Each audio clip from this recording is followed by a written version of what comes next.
Grabe ang Rockets, humahabol na sa top seed sa West. Bucks undefeated sa NBA Cup, tumahimik ang haters ni Lillard. At Chicago Bulls na ang lumalapit sa Warriors para sa problema sa sentro. Ngunit bago ang lahat, kung gusto nyo ng pangpormang shoes, trendy new arrival couple casual shoes, lightweight breathable shoes for men's and women's, mabibili lamang sa halagang 1,999 pesos. I-click lamang ang link sa comment section. Tinalo ng Rockets ang Timberwolves sa overtime. Nanalo sila sa West Group A at umabante sa quarterfinals ng NBA Cup. Si Brooks ang nanguna sa pagsisimula na nagtala ng 6 na mabilis na puntos mula sa dalawang 3-pointer na nagbigay sa Rockets ng lead bago nag-timeout ang Minnesota. Umabot ang lead sa double digit na may 6 na minuto pa sa first quarter matapos ang break. Ngunit bumawi ang Minnesota, nakashoot ng 5 sunod na 3-pointer. Sa simula ng ikalawang quarter nawala ang lead ng Rockets at umabante ang Wolves sa 2 kalamangan. Pero bumawi si Fred VanVleet na nag-shoot ng 3-pointer matapos ang 2-point jumper ni Amen Thompson para maibalik ang kalamangan sa 3. Nagpatuloy ang dominasyon ng Rockets sa ikatlong quarter. Umabot sa 18 points ang kanilang lead pero nagkaroon ng malaking paghabol ang Minnesota sa dulo ng quarter.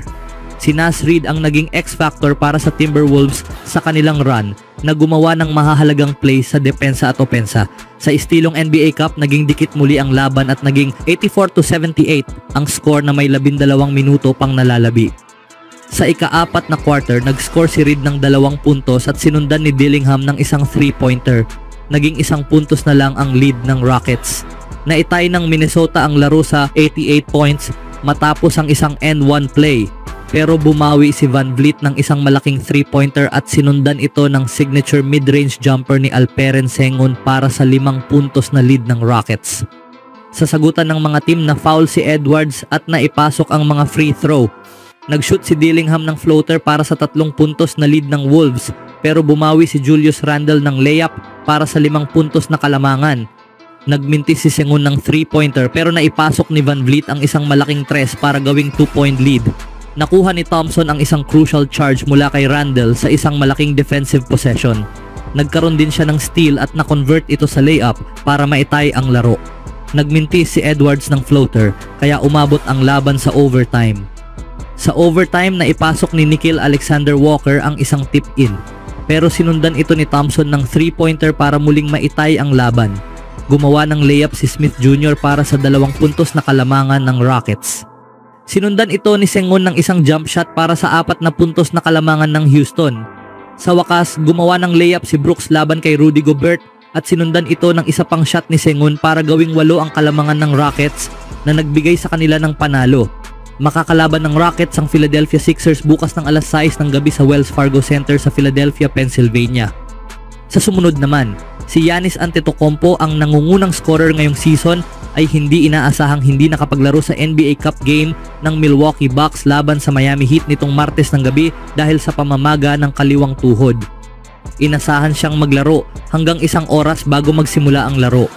Ang team ay naglista kay Antetokounmpo bilang probable dahil sa strained left calf, ngunit tila lumala ang problema sa tuhod bago ang laro. Hindi ko alam, sabi ni Doc Rivers, head coach ng Bucks, mga 90 minutes bago ang laro at matapos kumpirmahin ng team na may issue sa tuhod. Sa totoo lang balita rin ito sa akin ngayon. Natalo ng Bucks ang Miami kung saan nanguna si Damian Lillard na may 37 points and 12 assists. Nag-outscore ang Milwaukee sa Miami ng 60-30 mula sa 3-point range. Ayon kay Rivers, mga 1 oras bago ang laro ay sinabihan siya na hindi makakapaglaro si Antetokounmpo. Kaya agad silang nag-adjust ng game plan kasama ang coaching staff. Matapos ang laro, hindi pa rin malinaw kay Rivers kung ano ang nangyari at bakit lumala ang kondisyon ng tuhod ni Antetokounmpo. Hindi madalas mag-miss ng laro si Giannis, sabi ni Rivers. Ano man ang dahilan, sigurado akong tama ang desisyon. Hindi maglalaro ang Milwaukee hanggang Sabado kung kailan haharapin nila ang Washington. Ayon sa player participation policy ng NBA na ipinatupad noong nakaraang season, ang mga team ay kailangang magbigay ng wastong dahilan kung bakit hindi makakapaglaro ang isang star player lalo na sa mga laro sa national television at NBA in-season tournament.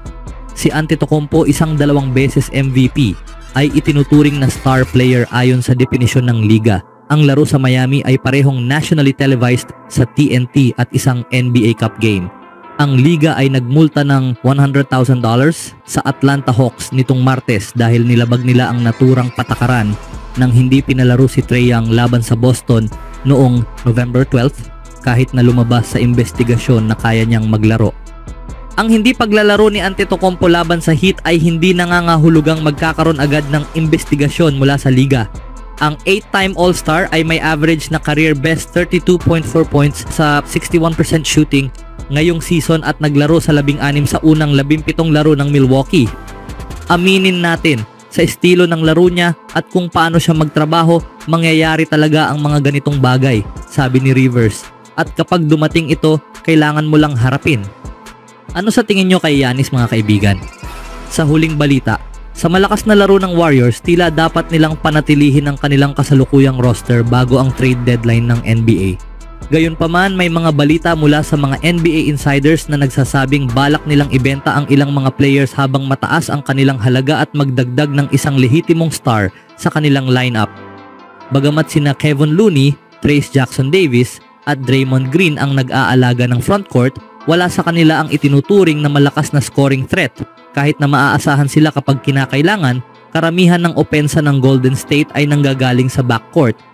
Ang isang malaking player na kayang magbukas ng spacing ay makakatulong ng malaki para sa Warriors na magbibigay kay Stephen Curry ng mas maraming espasyo upang gumalaw. Iyan mismo ang maibibigay ng veteranong big man ng Chicago Bulls na si Nikola Vucevic kung makakakuha nila siya sa pamamagitan ng trade ngayong winter. Ayon kay Brett Siegel ng Clutch Points noong Biyernes, posible ang trade para kay Vucevic sa Golden State, bagamat hindi ito magiging mura para sa Warriors. Ayon sa mga tauhan ng liga, si Vucevic ang isa sa mga pinakamalaking pangalan na maaaring matrade sa deadline, sabi ni Siegel. Ang $20 million, ang veterano at ang malakas niyang simula sa opensa ngayong season sa Chicago ay ginagawang mahalagang asset siya para sa mga playoff contending na team na nangangailangan ng tulong sa frontcourt. Si Vucevic ay isang player na madaling ipapamigay ng Chicago Bulls kung makakakuha sila ng kapalit na may halaga para sa hinaharap. Dahil sa kanyang kakayahan sa rebounding at 3-point shooting, malinaw na magiging magandang fit siya sa opensa ng Golden State. Ngunit ang kanyang depensa ay naging pangunahing issue sa Chicago Bulls. At kahit gamitin pa ng Golden State ang kontrata ni Melton, malamang na kailangan nilang isama alinman si Looney o si Gary Payton upang maisakatuparan ang trade na ito. Ano ang masasabi niyo mga kaibigan? On my own, so I gotta get through it. And the only thing I know is to love what I'm doing. Never give up, never slow, till I finally prove it. Never listen to the no's, I just wanna keep moving. Keep my head up when I act, head up, that's a fact. Never looking back, I'ma keep